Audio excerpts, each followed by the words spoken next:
What's up, guys? It's Lore from the Halo Collective, and today I'm going to do my next Lore's Thoughts video. Since you guys liked the last one so much, I'm glad you did, so we're going to talk about Halo 4 today.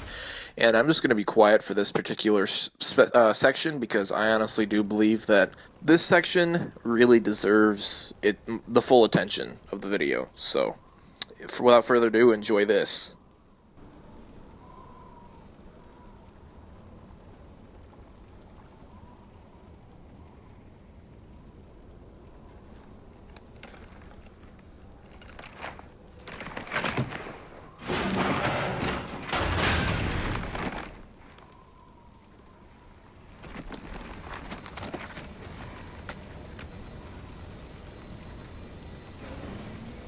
Where are we?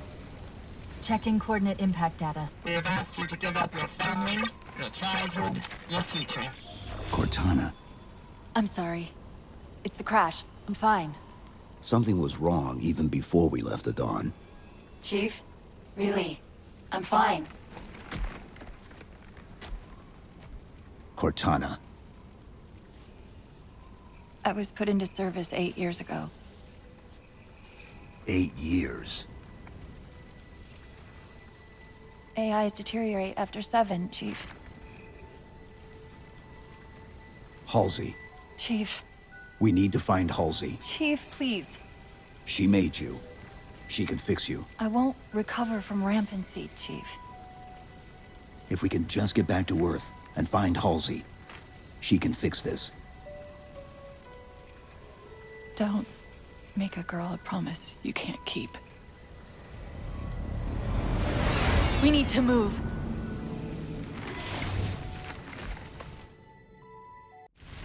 Doesn't look like the Covenant fared much better than we did.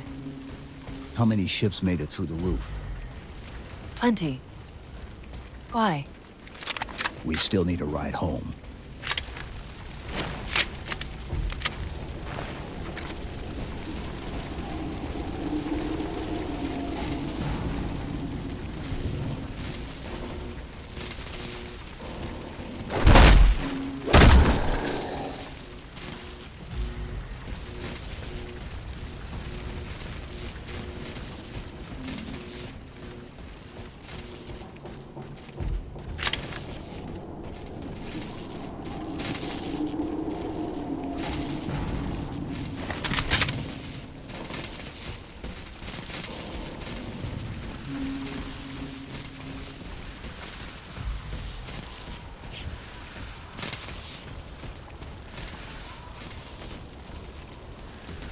There's a crevice we can use to get through the rocks over there.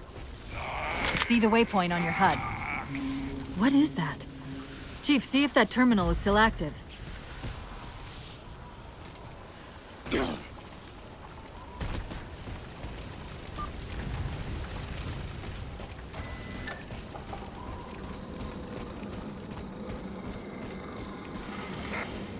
I'm picking up a faint transmission on the high band. Covenant? I don't think so. The pattern's different. I'll try to triangulate its position.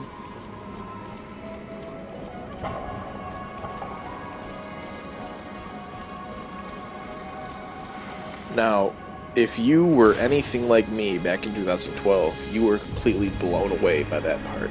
And you know, that particular spot honestly sums up my opinion with Halo 4, is that it's a gorgeous game. The environment is, I can't even begin to explain how beautiful it is, but I think where Halo 4 really lacks as a game is its the gunplay, the mechanics in general just really take away from how gorgeous the game is, and the level design is pretty bland too.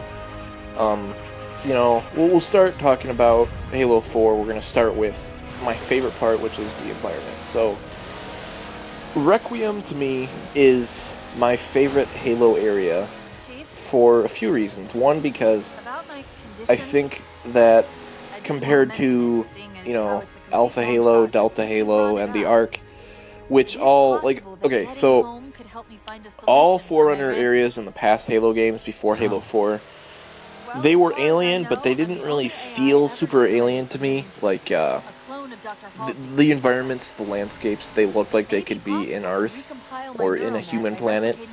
Whereas Requiem really strikes me as a planet that is truly and completely an alien place. Like, the giant pillar in the sky, you know, the forest level, in that particular level, the trees are like, the branches are like thick and long like tentacles, and they have like a curved edge to them and stuff, and they don't look like natural trees. And like the colors of the forest are, they're like a forest, but they're not.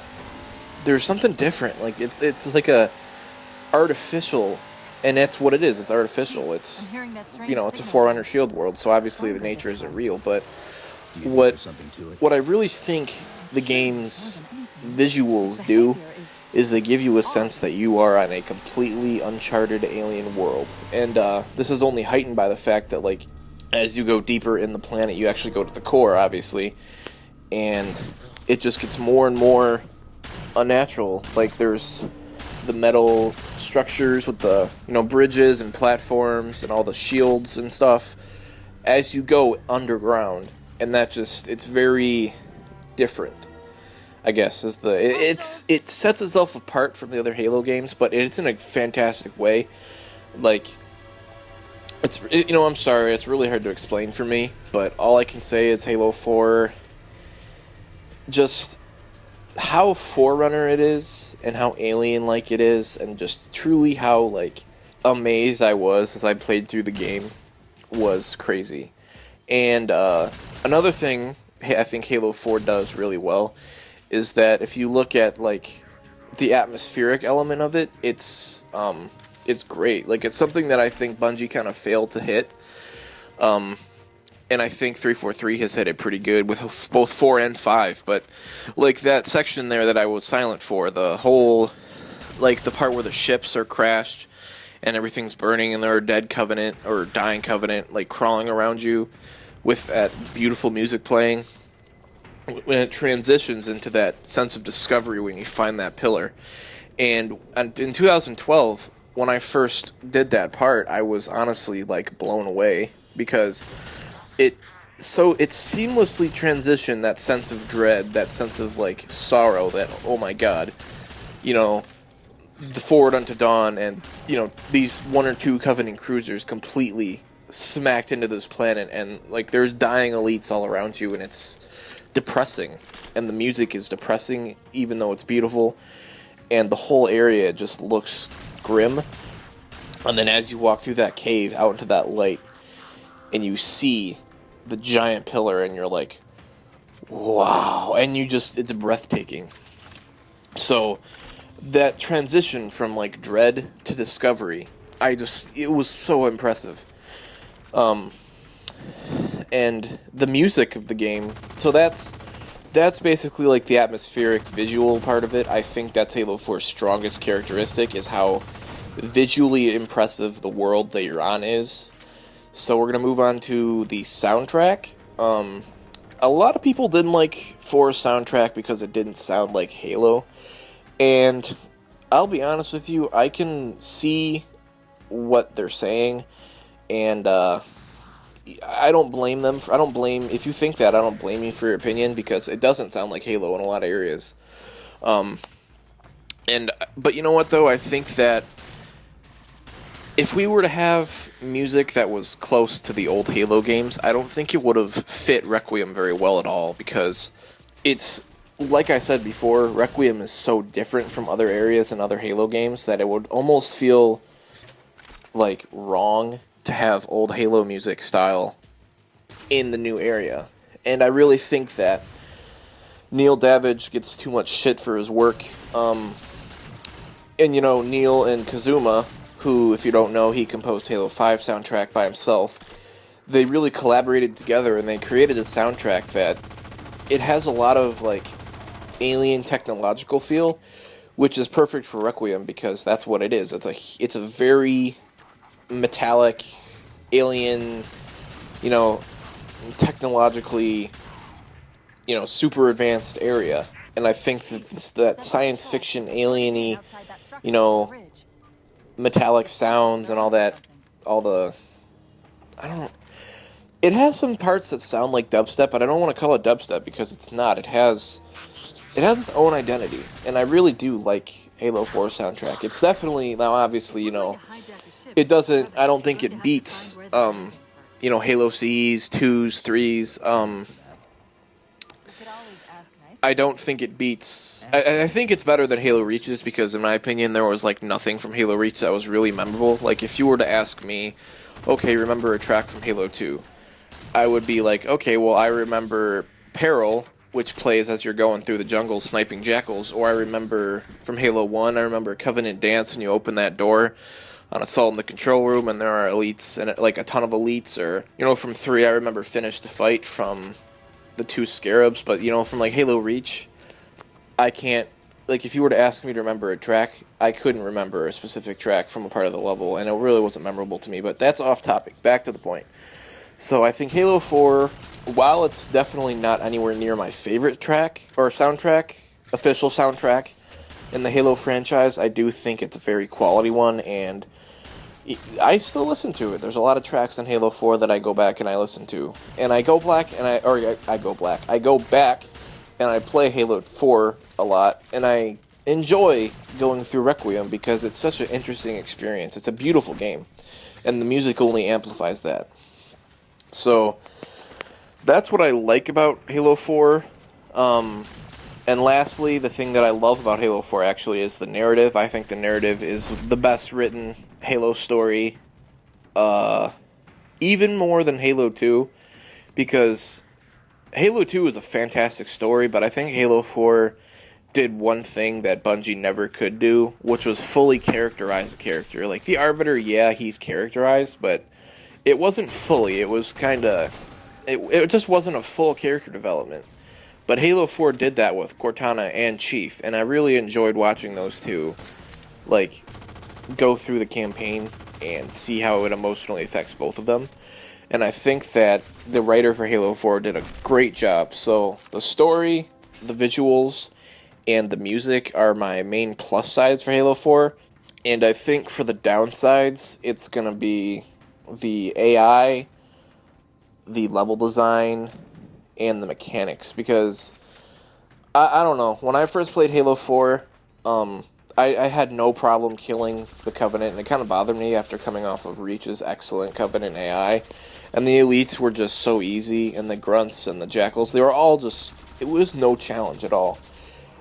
And the Prometheans weren't much harder. Like, honestly, the Prometheans were just, like, Covenant wannabes, because if you think about it, the Knights in Halo 4 were just big elites. Like, really, you would shoot through shields, then you shoot them in the face, and you get an instant kill. That's how you kill elites, and it was the same thing. And the crawlers and the grunts were basically the same thing. And, I mean, the Watchers were just downright annoying with how many there were, and how they could revive enemies and stuff. And it was just, I don't know, the AI, they didn't make good battle decisions. A lot of them were stupid.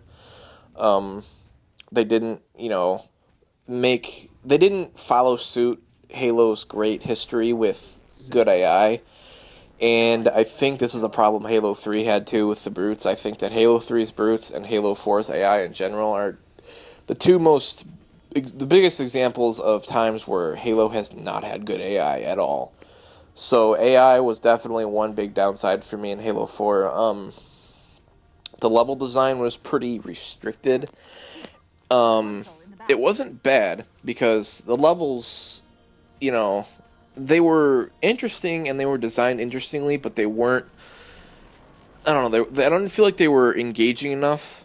Like, I felt like a lot of it was, it got very repetitive quickly, because, like, what Halo 4 does, or Halo 5 does, that's good in my opinion, is that while it has the same linear and kind of level design over and over, each new area is a separate, it has a different look, it has a different feel. There's, the objects in the area are placed differently. There are new and different ways to use your Spartan abilities in each area in Halo 5, whereas in Halo 4, it kind of tried to do what Halo 3's level design, and Halo 3's level design is great, but what I think the issue was with Halo 4 is that it didn't take sprint into account. So a lot of the levels kind of encourage you to sprint through the area instead of like slow down and engage the enemy in different ways and be more creative about it. Whereas Halo 3's was similar to Halo 4's, but you didn't have sprint, so your slower movement speed kind of encouraged you to, you know, look around, use what's around you instead of run straight forward. So that's what I think about the level design. I didn't think it was the plus. And finally, the mechanics in general just felt pretty, like, I don't know. There was a lot of the, just like the fact that you could sprint and get shot, and then you could keep sprinting, was just something that made the campaign generally just so easy. And it kind of bugged me because there were a lot of situations where, like, I would have liked to die and, like, okay, I have to rethink my strategy. Because that's the one thing I love about Halo, is that I like when Halo gives me a challenge, because I like video games that challenge my skills. And Halo 4 didn't really challenge me, and this is partly due to the fact of the bad AI, plus the bad mechanics, and it just kind of just didn't go right. So, for the campaign, to wrap it up, my main loves and positives are the visuals, the music, and the story, and my negatives are the mechanics, the AI, and the level design. So, that's the campaign. And let's move on to the Forge. Now, the Forge, I like you all know, I'm a big forger, so... Oh, and by the way, thank you guys so much for all the nice comments on that, the Scarab map, the Ground Zero. I worked really hard on that, so I really appreciate your guys' feedback. I'm in the process of working on that right now, along with a few other maps. But back to the point. Halo 4's Forge actually was really good. It introduced magnets. It introduced, you know, better rotation tools and a lot of cool stuff. But the problem with Halo 4's Forge is that, like Halo Reach, it all had the same texture on the blocks. Like Halo Reach had the same gray matte gray metal look, and Halo 4's had a white shiny metal look. You know, both of them just, all the maps looked the same, and it kind of bugged me. And one thing I can say Halo 3's Forge did that was better than Reach or 4 was that the objects on the maps were like colored. There was color in what you could place. Whereas in Reach and 4, barely anything had color on it. Pretty much everything was white. And it was just, it wasn't bad looking, it was just boring. And also Forge Island really wasn't enough, honestly. Like, the canvases were pretty weak. And if you guys know me, you know that I don't think Forge World is that great. I think half the terrain is pretty much unusable for a lot of what I use, or what I forge. So I didn't really like Forge World, but I would have rather had Forge World than Forge Island, because Forge Island was just tiny. There was, like, even the biggest island, there was no room to do anything big. So, Halo 4's Forge mechanically was good, but, like, the maps and the look of it, I didn't like. So, I'm kind of in the middle with Halo 4's Forge. With Halo 4's multiplayer, yeah, Halo 4's multiplayer is honestly the weakest point of Halo 4 to me. I can't stand the mechanics of it. It's not COD, but a lot of it feels like Call of Duty. And the loadout system didn't work because the DMR was overpowered, and it still is overpowered. It used to be ridiculous. It used to be like a 4-shot kill, and now it's a 5-shot, but still, the fact that it can pretty much go on par with any other gun at any range bugs the shit out of me. The Mantis was a bit overpowered. God, what else? There's just, the weapons weren't balanced very well. The loadout system didn't work.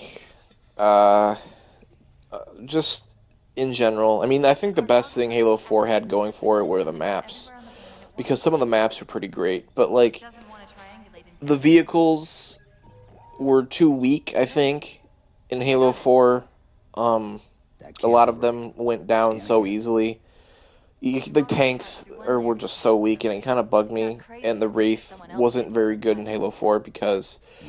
We'll see, the Wraith and the Scorpion struggled, and this was fixed in Halo 5, I think, but with Halo 4, what they did was they gave Spartans increased move speed, and then they kept the vehicles the exact same from Halo Reach. So what essentially that does is Spartans can now run faster, but vehicles can't move faster. So what you're doing there is you're breaking the balance. So now the vehicles are at 10 times more risk to get boarded all the time. And that's where I think Halo 4 is what a problem with, and I think Halo 5 fixed it. More so with the Wraith and the Scorpion. I still think the Scorpion needs some sort of a speed boost in Halo 5, but Halo 5's Wraith, oh man, it's great. But, let's see. Okay, so that's my opinion on the multiplayer. I was disappointed by the fact there was no campaign theater because Requiem was so gorgeous, and I wanted to, like, I would honestly make, like, a Halo 4 beauty shots video because it's such a gorgeous game. But the problem was there was no theater in campaign, and like Taras from Late Night Gaming, he said in his videos that, you know, a 14-year-old kid had like modded it in on his Xbox in like a day, and it was disappointing, you know, and I don't know. So my rating on Halo 4, I give it a 7 because 7 out of 10 because the campaign was gorgeous and it had good things, and it also had a lot of bad things. And the multiplayer was disappointing, and the Forge I'm in the middle with. So I'm going to give it a 7. So that's what I thought of Halo 4. Thank you guys for watching. Leave in the comments what you guys want me to talk about next. And I hope you all have a great day. Make sure to subscribe to the Halo Collective for news, media, and entertainment on anything and everything Halo.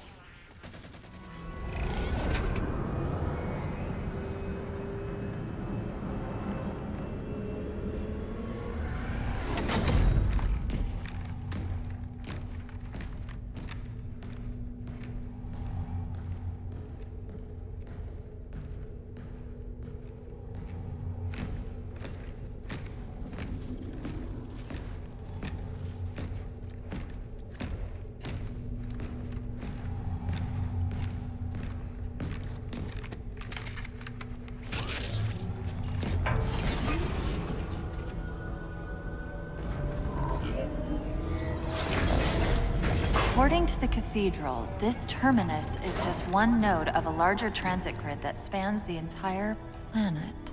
What? When I tried to access the outlet closest to Infinity's transmissions, the system responded with this. What is it? That's the kicker. It's the Forerunner symbol for Reclaimer. Humanity. That's got to be Infinity. Can you get us to those coordinates? Let me try to open a portal.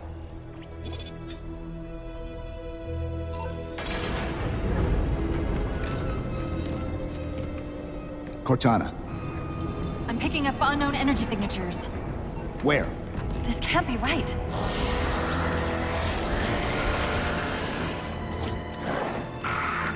Set a waypoint out of the tower. Cortana? How did... Quick! Into the portal!